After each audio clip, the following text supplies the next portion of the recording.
Good morning students, welcome to next video, lecture 1, class 6, subject biology. Chapter हम लोग 8 chapter start कर रहे हैं। तो इस 8 चैप्टर से जो है इसका नाम है, चैप्टर्स का नेम देखेंगे सबसे पहले habitats of living things. Living things मतलब कि जो सजीव प्राणी हैं उनके सजीव प्राणी का वास स्थान, उसका वास स्थान जहाँ हुआ रहता है, इसके बारे में हम लोग को इस चैप्टर में स्टडी करना है, अध्ययन करना है। जिसमें हम लोग फर्स्ट लेक्चर देख रहे हैं और इसमें कुछ टॉपिक्स है, जिस टॉपिक्स को देखेंगे कौन कौन से टॉपिक्स को इस चैप्टर में पढ़ना है। तो सबसे पहले देखेंगे वेराइटी ऑफ हैबिटेट्स। वास स्थान जो होता है वो कितने तरह का होता है, उसका वेराइटी कैसा होता है। नेक्स्ट में देखेंगे एडेप्टेशन इन प्लांट्स, और एडेप्टेशन इन प्लांट्स में कौन कौन से टॉपिक्स आते हैं उसको देखेंगे। तो हाइड्रोफाइट्स, मेसोफाइट्स, एक्सट्रोफाइट्स, हेलोफाइट्स, ये 4 मुख्य टॉपिक्स हैं जो एडेप्टेशन इन प्लांट्स में आते हैं। और एडेप्टेशन इन एनिमल्स में भी 4 टॉपिक्स हैं जो यहाँ दिया हुआ है, इसको देखेंगे। Aquatic animals, amphibians animals, desert animals, mountain animals. मतलब कि कितने तरह के एनिमल्स होते हैं जिनका अलग अलग वास स्थान होता है। तो देखेंगे एक्वाटिक होता है, एम्फीबियंस होता है, डिजर्ट होता है, माउंटेन्स होता है। अब हम सबसे पहले चैप्टर शुरू करते हैं, और चैप्टर शुरू करने पर देखते हैं सबसे पहला जो टॉपिक्स है वेराइटी ऑफ हैबिटेट्स, इसके बारे में चर्चा करते हैं। तो देखते हैं कि इस वर्ल्ड जो होता है, पूरे वर्ल्ड जो है, वर्ल्ड में लगभग 8 करोड़ स्पेसीज है। कितने करोड़ स्पेसीज है? तो 8 करोड़। इसमें क्या है देखेंगे, it is a believed that our earth support over 8 crore species of living organism. These organism inhabits every part of the world. तो हम देखते हैं कि यह जो 8 करोड़ ऑर्गेनिज्म है वह हमारा जो वर्ल्ड है उसके प्रत्येक पार्ट्स में रहते हैं, वो अलग अलग पार्ट्स रहते हैं, उनका अलग अलग हैबिटेट है। ये सारे चीज हम वहाँ पे देखते हैं, और सबके रहने के लिए वहाँ जो उसकी जरूरी वस्तु है, living organism require air, food, water, shelter and place to raise their youngs. और मतलब कि उनके रहने के लिए जितने भी फेवरेबल कंडीशन है या जितनी भी रिक्वायर्ड थिंग्स है, वस्तु है, रिक्वायर्ड मटेरियल्स जो है वह वहाँ मौजूद रहता है, तब जाके वो अपने आप को वहाँ सर्वाइव कर पाता है।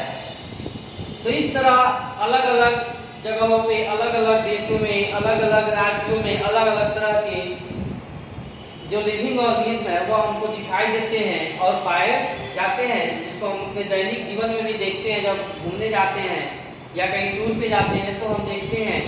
अब देखते हैं द नेचुरल सराउंडिंग। यहाँ देखते हैं स्टूडेंट नेक्स्ट में, the natural surrounding from where the living organism obtain all these things is called their habitat. मतलब कि वैसा स्थान, वैसा प्राकृतिक, नेचुरल सराउंडिंग का मतलब होता है प्राकृतिक का वैसा दिया हुआ वैसा स्थान समझिए जहाँ पे लिविंग ऑर्गेनिज्म के रहने के लिए सभी जो वस्तु है, रिक्वायरमेंट है उसकी, वो सारे चीज वहाँ पे रहता है। उस जगह को हम उसका क्या कहते हैं? हैबिटेट कहते हैं, वास स्थान कहते हैं। जैसे एग्जाम्पल में देखते हैं कि फॉरेस्ट, जंगल में भी जानवर रहता है, forest, grassland, river, ponds, lake, ocean, sea salt, desert, mountains, hill etcetera. तो यह जो हम अब देखे हैं, आपको हैबिटेट्स देखे हैं, तो इस हैबिटेट्स के आधार पे एनिमल्स जो होता है या जो ऑर्गेनिज्म है, ऑर्गेनिज्म को 2 ग्रुप में बांटा गया है। एक ग्रुप है टेरेस्ट्रियल हैबिटेट्स और दूसरा ग्रुप है एक्वाटिक हैबिटेट्स। तो हम अब दोनों की चर्चा करेंगे, टेरेस्ट्रियल हैबिटेट्स और एक्वाटिक हैबिटेट्स के बारे में चर्चा करेंगे। अब नेक्स्ट में देखते हैं हम स्टूडेंट, जैसे कि हम बतलाए हैं कि उनके हैबिटेट्स के आधार पर, जैसे mountain, forest, grassland, ocean, river, इसके अकॉर्डिंग जो होता है उनके हैबिटेट्स को 2 भागों में बांटते हैं। एक टेरेस्ट्रियल हैबिटेट्स होता है और एक होता है एक्वाटिक हैबिटेट्स। टेरेस्ट्रियल का मतलब होता है कि जो जीव स्थल पे रहता है, जमीन पे रहता है। जैसे यहाँ देखते हैं terrestrial habitats which are land based.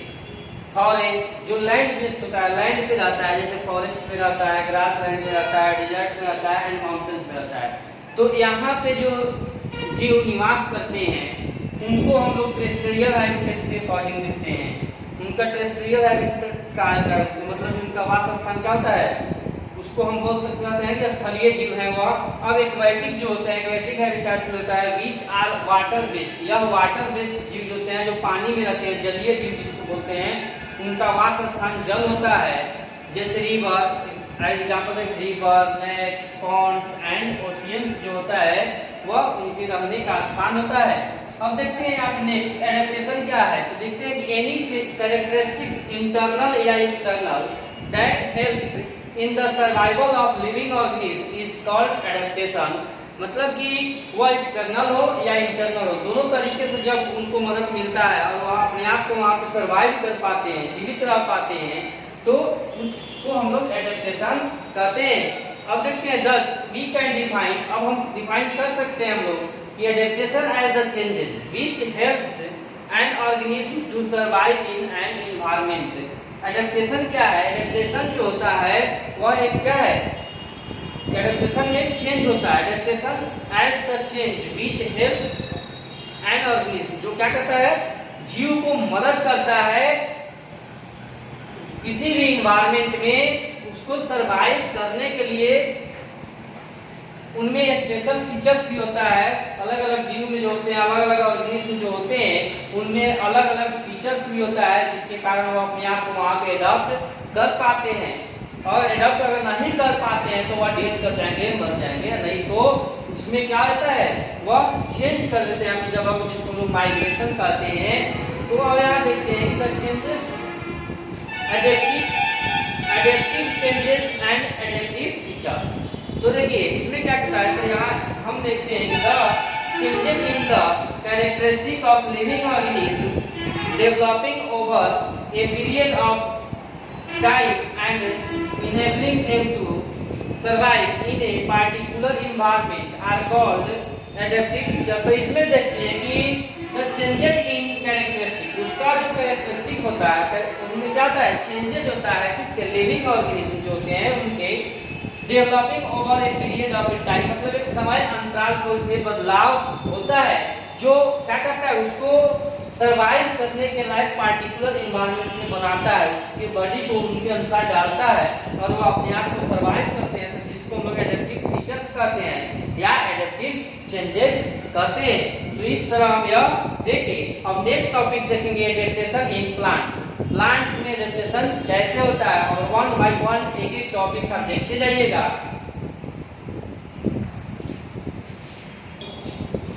अब देखते हैं एक बार adaptation in plants with the respect to availability of water।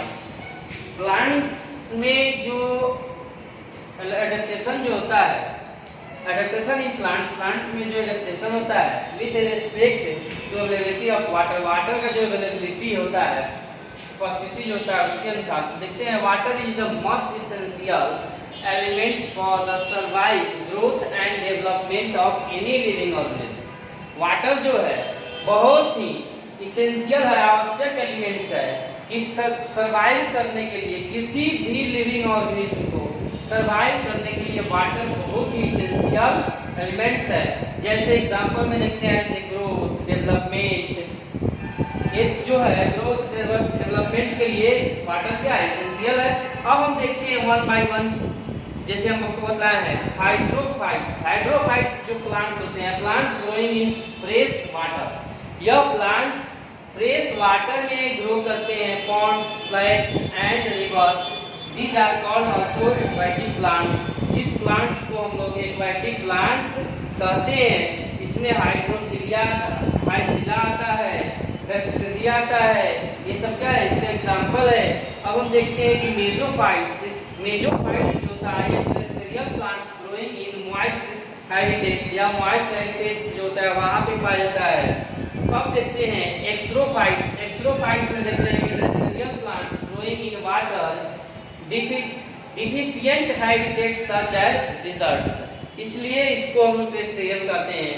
अब यहाँ देखते हैं कि हेलोफाइट्स, हेलोफाइट्स में देखते हैं plants growing in saline marshy areas along the sea, में जो होता है समुद्र के पास जो एरिया होता है, मर्सी एरिया जो होता है, सैलिन मर्सी एरिया, वहाँ पे यह प्लांट्स ग्रो करता है।